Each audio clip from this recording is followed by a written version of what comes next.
Salut tout le monde, j'espère que vous allez bien. On se retrouve aujourd'hui pour une nouvelle vidéo où je vais vous présenter pas mal de livres. Je vais vous parler de tout ça, mais vous inquiétez pas, ça va aller vite. En plus, il y a un titre qui est en doublon. Il s'agit donc de tous les classiques que j'ai lus, et pour tous, sauf un qui vient des éditions Tiber.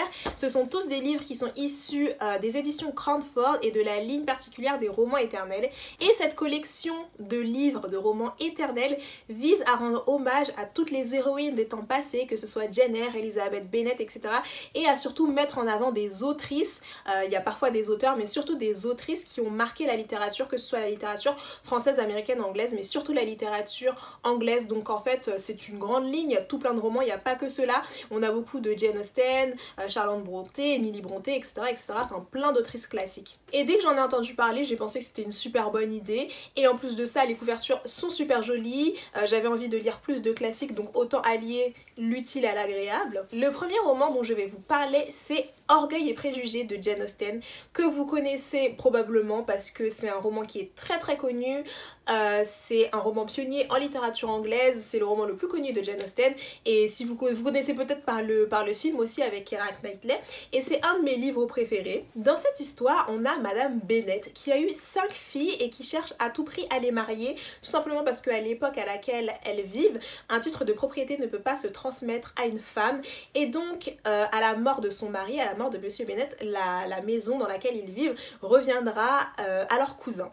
Donc pour éviter que leur fille se trouve dans le dénuement le plus total à la mort de Monsieur Bennet, Madame Bennet, tout ce qu'elle va faire, c'est chercher à marier ses filles et à des partis les plus avantageux possibles en fait. Et l'histoire va commencer à partir du moment où Monsieur Bingley va arriver dans la région dans laquelle elles vivent, et Monsieur Bingley, c'est un riche célibataire qui possède un très grand domaine, et il est accompagné de son meilleur ami Monsieur Darcy, qui est certes encore plus riche que Monsieur Bingley, mais qui est très méprisant et qui est très orgueilleux, du moins en façade.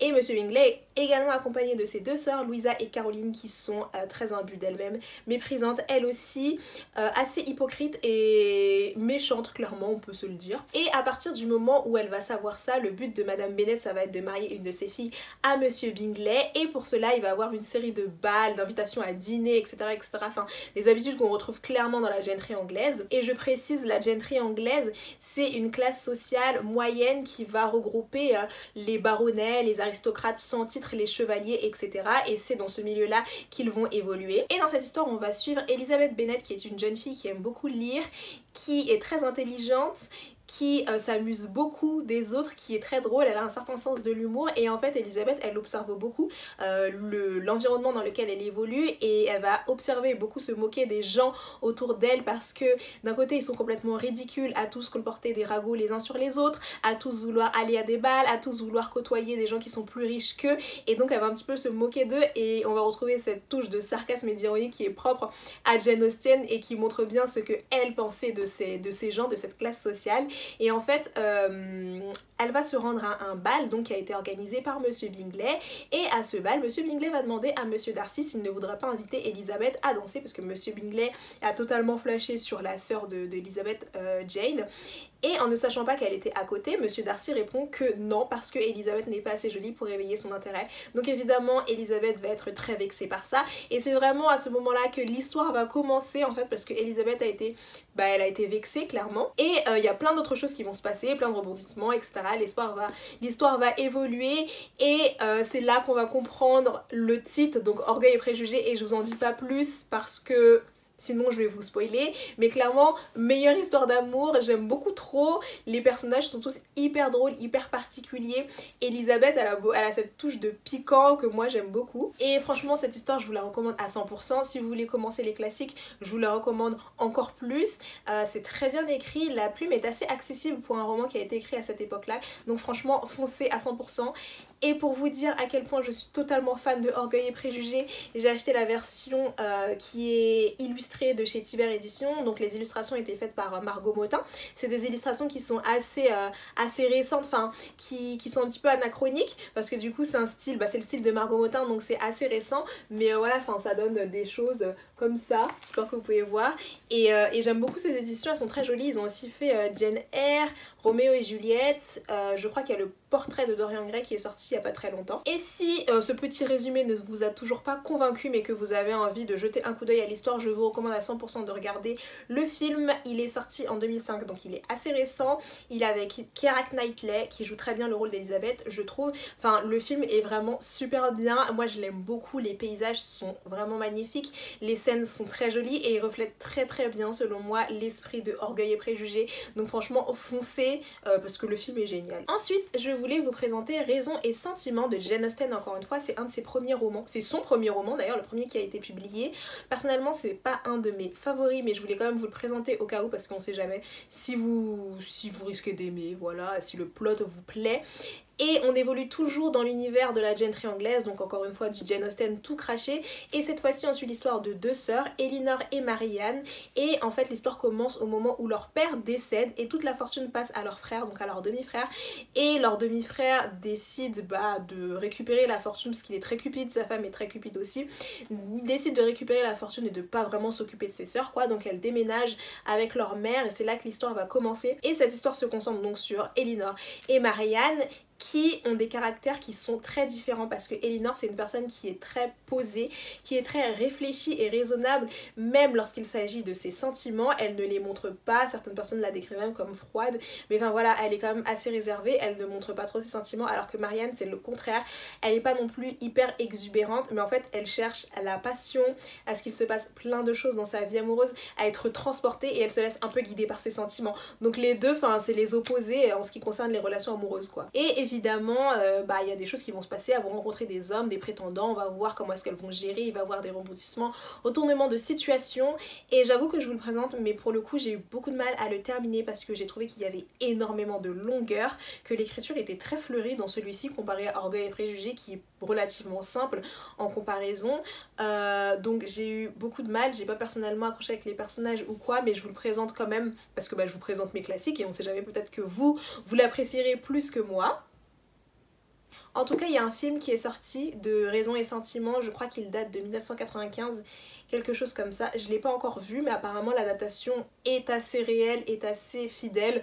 Donc si vous avez pas envie de vous embêter avec le livre mais que le film, pourquoi pas, dans ce cas là pourquoi pas donner sa chance au film. Ensuite on change complètement d'ambiance et d'atmosphère et là on passe à Les Hauts du Hurlevent de Émilie Brontë. Et changement d'ambiance parce que là on quitte la gentry et on se retrouve dans la lande, donc vraiment dans la végétation, les paysages sauvages, une atmosphère gothique, baroque. Et l'histoire commence avec Monsieur Earnshaw qui revient d'un de ses voyages d'affaires avec un petit garçon qui s'appelle Heathcliff.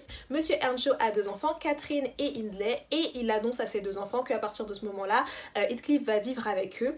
Et donc ces enfants ont des réactions très opposées parce que Hindley lui va se mettre à détester Heathcliff automatiquement et à faire de sa vie un enfer, alors que Catherine va se lier d'amitié immédiatement avec Heathcliff, c'est-à-dire que vraiment ils vont devenir très proches tous les deux, ils vont développer une relation fusionnelle. Sauf que Monsieur Earnshaw finit par mourir et donc le titre passe à Hindley qui va avoir les pleins pouvoirs et qui va véritablement faire de la vie d'Heathcliff un enfer, enfin vraiment. Et Catherine, elle, va se marier à un autre homme, à Monsieur Lindley, et donc Heathcliff va être vraiment super malheureux et à partir de ce moment-là, il va décider de se venger. Donc de se venger premièrement de son frère adoptif et de se venger de l'homme qui lui a pris la femme qu'il aimait, donc de Monsieur Lindley. Et cette histoire, c'est clairement une histoire de vengeance, c'est une histoire de vengeance et c'est une histoire qui est très sombre. Et j'ai pas dit ça uniquement parce qu'on changeait de registre et qu'on quitte la gentry et qu'on est dans la lande, etc. mais parce que les relations entre les personnages sont très sombres, les personnages eux-mêmes sont très sombres, c'est-à-dire que si vous avez besoin de vous attacher aux personnages pour apprécier l'histoire, ce ne sera pas l'histoire faite pour vous, clairement pas, parce que les personnages en fait ils ont tous une part de vice et de noirceur qui est très exploitée. Enfin dans ce roman les personnages ont tous des vices, donc si vous cherchez un personnage à aimer vous n'allez pas en trouver parce qu'ils sont tous plus détestables les uns que les autres. Et moi en fait ce livre il m'a vraiment marqué et j'ai trouvé qu'il était très rafraîchissant et qu'il était très différent des autres, mais j'ai beaucoup aimé la manière dont ils avaient exploité justement les relations entre les personnages, parce que les relations entre les gens sont pas forcément toujours très saine ni positive. Et en fait, ce qui est le plus intriguant et fascinant avec cette histoire, c'est le fait que ça a été écrit par Émilie Brontë, qui était une femme qui était très recluse sur elle-même, c'est-à-dire qu'elle ne vivait qu'avec des animaux, elle avait quasiment pas de contact avec l'extérieur, elle était très repliée sur elle-même, et même encore aujourd'hui, les historiens en fait se demandent comment est-ce qu'elle a réussi à créer une histoire d'une telle complexité, à exploiter les sentiments des personnages, des sentiments aussi négatifs, en fait, à exploiter les affres des affects humains, alors qu'elle n'avait pas de contact avec d'autres personnes, quoi. En fait, elle représente très bien les dérives des sentiments humains, et franchement, moi j'ai beaucoup aimé Les Hauts du Hurlevent. Donc, si vous cherchez un roman classique dans une ambiance un peu gothique, baroque, avec une histoire complètement décalée, mais qui reste quand même une belle histoire, enfin, moi je trouve que ça reste une belle histoire, foncez à 100%, vous serez pas du tout déçus. Ensuite, le prochain roman que je vais vous présenter, c'est Jane Eyre de Charlotte Brontë, et vraiment celui-ci, enfin coup de cœur, clairement un de mes premiers coups de cœur, d'ailleurs mon premier coup de cœur de mon année 2020. Il faut savoir que celui-ci je l'avais commencé il y a plusieurs années, mais j'ai arrêté parce que je me suis dit que j'allais pas me forcer à lire un livre qui ne me plaisait pas, mais j'ai repris depuis début 2021, et franchement mon premier coup de cœur de l'année. Ce livre est incroyable, il est vraiment génial. C'est l'histoire de Jane qui est une orpheline et qui va être confiée aux soins de sa tante, enfin de la femme de son oncle, Madame Reed, sauf que Madame Reed est horrible avec elle, que ses cousins sont horribles avec elle, et que pour se débarrasser de Jane, Madame Reed va la confier aux soins d'une pension. Sauf que la vie en pension est encore plus horrible parce que Jane est maltraitée par les institutrices, enfin les institutrices maltraitent tout le monde, mais bon voilà, les conditions de vie sont horribles, mais malgré ça, Jane va réussir à survivre, à se forger un caractère et à évoluer tout simplement. Donc ça va devenir une jeune femme très intelligente, très cultivée, très posée, etc. Et à 18 ans, elle va quitter le pensionnat pour devenir institutrice, et elle va donc trouver une position dans la demeure de Monsieur Rochester qui cherche une institutrice pour sa fille adoptive. Et on va suivre donc les aventures de Jane qui va arriver dans le manoir de Monsieur Rochester parce que Jane va tomber amoureuse de Monsieur Rochester. Et franchement, ce roman est incroyable, et ce roman est incroyable grâce au personnage de Jane, parce que le personnage de Jane est incroyable et que c'est vraiment un personnage fascinant, parce que malgré tout ce qui lui est arrivé dans son enfance, tout ce qui lui est arrivé dans sa vie, toutes les maltraitances, etc., elle a pas laissé tout ça noircir son âme, genre elle a réussi à conserver une âme pure et à toujours être gentille et bonne avec les autres. Et en fait, elle-même, elle le dit que c'est dans les moments de faiblesse, dans les moments de tentation, que c'est là vraiment qu'on voit comment est-ce que tu réussis à appliquer les valeurs que tu as toujours véhiculées dans toute ta vie, et c'est vraiment un personnage vraiment incroyablement fort. Et ce personnage est extraordinaire, enfin Jane, elle est intelligente, elle est douce, elle juge jamais personne. L'histoire est incroyablement bien écrite aussi. Certes, parfois il y a certaines longueurs, en fait quand je lisais je me disais que c'était des longueurs, mais même dans les longueurs, et ça apportait quelque chose à l'histoire et on en apprenait plus, que ce soit sur Jane ou sur les autres personnages. Et en fait même dans les longueurs, il y avait du sens aux longueurs, c'était pas des longueurs juste histoire pour étioler l'histoire, pour la rallonger, mais il y avait quand même du sens. Donc franchement je vous le conseille à 100% ce livre, il est incroyable.